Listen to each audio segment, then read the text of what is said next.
Energy media readers, you have no doubt been following the controversy over the N95 masks that Premier Jason Kenney donated to Ontario and Quebec, and the replacements that have not met the standards of many healthcare professionals. To discuss that, we have with us Dr. Mike Chapnay. So welcome to the interview, Mike. Thank you. Thank you for having me. Now, give me a brief overview of your concerns about these new masks. Okay, well, just by way of background, I'm a general surgeon working in a hospital in Edmonton, and I began to notice problems with masks when I took over the general surgery service a week ago. At around that time, we were given direction that we're supposed to wear surgical masks when we're doing patient encounters, when we couldn't maintain our social distancing from our patients, more to protect them from us, to the asymptomatic spread that healthcare workers may be giving patients. At the time that this mandate came down from Dr. Hinshaw, there was a shortage of masks, and when I did my rounds on the patients on the surgical floors, some of the nurses were not coming into the room with me. Some of them were doing nursing care things with activities without proper masks because there was a shortage. So we looked into that and got some masks, but then it became apparent throughout the rest of the week that the masks that we were getting were actually quite different than the ones that we were accustomed to, and really were of substandard quality. And in fact, in my opinion, dangerous, mostly because they don't fit properly. There's a bridge piece that you're supposed to pinch against your bridge that keeps it sealed against the upper part of your nose, and that helps to prevent your masks, your glasses from fogging, but also helps to make a seal.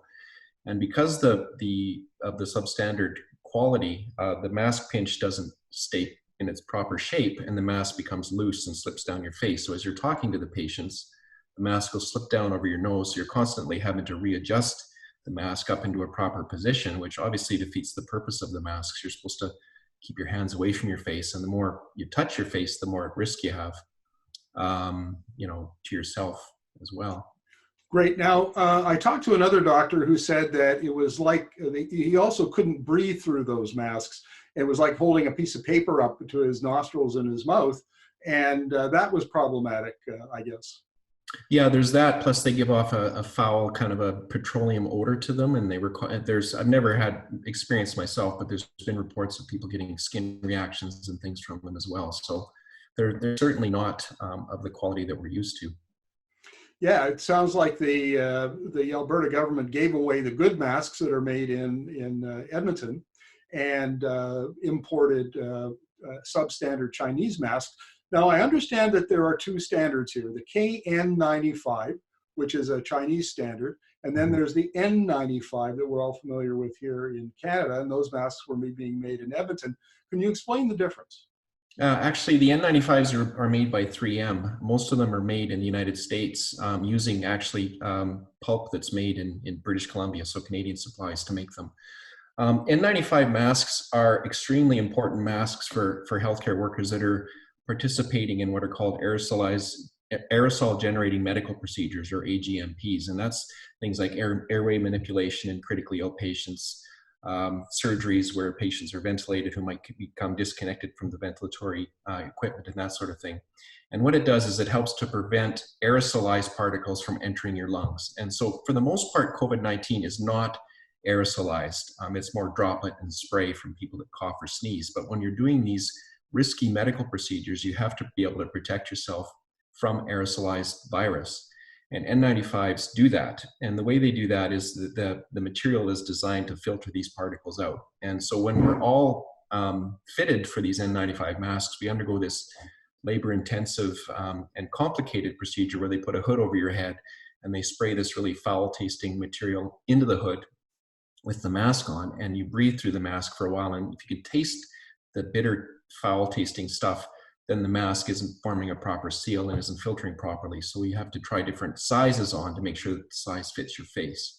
So all of us in the healthcare professions have been fit tested for these N95 masks. So we all have our own size. Mine is an 8610 for the 3M masks.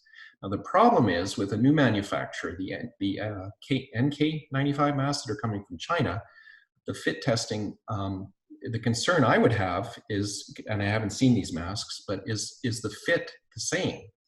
And so what, not only is there an issue potentially with quality, which I would presume that Alberta Health Services is looking into, making sure that we have adequate quality, but are these masks going to fit us properly? So before I do an aerosolized generating medical procedure, I'm going to want to make sure that these new masks fit.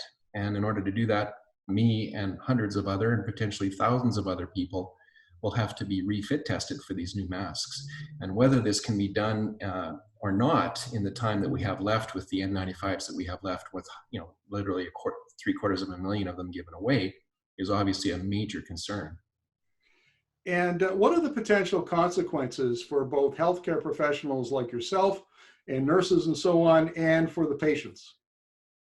Well, with the N95s, obviously, if the masks aren't fit tested and don't work properly, then when you're doing these procedures, you're going to be subjected to risk of getting the getting the virus COVID-19. So then the question will be for us is, we are going to be forced to accept risk when we're caring for patients that are critically ill and performing life-saving medical procedures on them with potentially substandard equipment. So there's a lot of homework that's going to need to be done before we can be sure that these new masks are adequate for all of us that are going to be doing these procedures.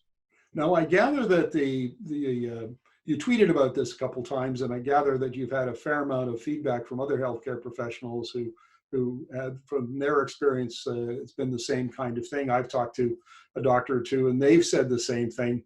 So what do we do going forward? I mean, is this an immediate threat, or are the N95s running out and you'll have to use the Chinese masks in the near future? Well, that's a question that I unfortunately can't answer. But what I can tell you is that we have, based on our modeling, till sometime in mid-May to make sure we have our healthcare workers adequately protected. And between now and then, all of us will have to be fit tested with these new masks. Now, the question and the concern that I've had with multiple people contacting me is there's a back order of the supplies needed to test these masks. And will there be enough of that? And will it be difficult, or how easy will it be to get these supplies to make sure that we're all tested and fit tested for these new masks before the real big surge happens in May? So there is some time, there's some lead time, and honestly, I do have to give AHS credit. I mean, they're doing their very best to get as much volume of PPE to us as possible. It's just that it seems a little counterproductive to be sending stuff away when it could be potentially jeopardizing our own healthcare workers here in Alberta. Dr. Chattenay, thank you very much. Really appreciate this, and we'll be following this story with considerable interest given the potential consequences. You're very welcome. Thank you for having me.